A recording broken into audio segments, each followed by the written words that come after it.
O polígono industrial de Portodosón podería avanzar nesta legislatura. O alcalde Luís Soujo admite os atrasos do pasado, pero di que agora hai demanda e vontade política para facelo realidade. Portodosón leva anos agardando pola activación do seu polígono industrial, un proxecto que, malia estar en marcha dende hai tempo, foi quedando atrasado por diversas causas. Agora, o alcalde do municipio insiste en que esta pode ser a legislatura na que, por fin, se poida dispoñer de solo para o sector empresarial. O polígono industrial estamos traballando con el. Nós vamos a retomar as reunións agora no mes de setembro e eu volvo a repetir. E non quero volver a equivocarme porque eu xa levo, e además me comprometín en outras legislaturas, pero por un motivo ou por outros, unha pola pandemia, outra pola crise económica, non fomos capaces de levar a cabo o parque empresarial.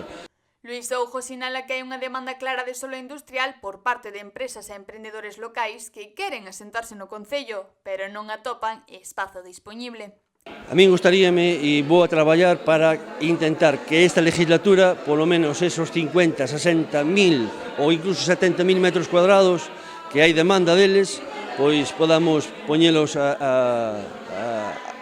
servicio do empresariado de Portodosón.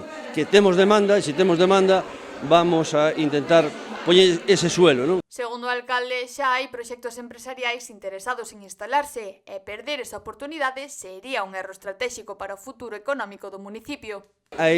Conozco empresas e empresarios e emprendedores que queren montar unha empresa en Portodosón, crear unha empresa en Portodosón e non encontran suelo. E iso son oportunidades que tampouco podemos perder. A creación deste polígono, segundo explica, non beneficiaría só a empresas industriais, senón tamén a sectores como a construción, carpintaría ou mesmo a pesca. Carpintería, en albañilería, en mecánica, en armadores de Portosín a Portodosón que nos piden unha nave para guardar os seus aparellos e traballar incluso ali as propias atadoras e redeiras, e iso son oportunidades que eu non quero perder, non? A intención do Executivo local é contar co apoio da Xunta, co compromiso, segundo di, xa expresado por parte do presidente. A axuda da Xunta de Galicia, confirmado polo presidente e confirmado pola conselleira, e vamos a traballar para conseguir que esta legislatura, polo menos esos 50, 60, 70 mil metros cuadrados, podamos telos postos de servicio. Portodosón ten a vista posta nun polígono industrial que, segundo o seu alcalde, pode ser clave para atraer actividade económica e fixar poboación no concello.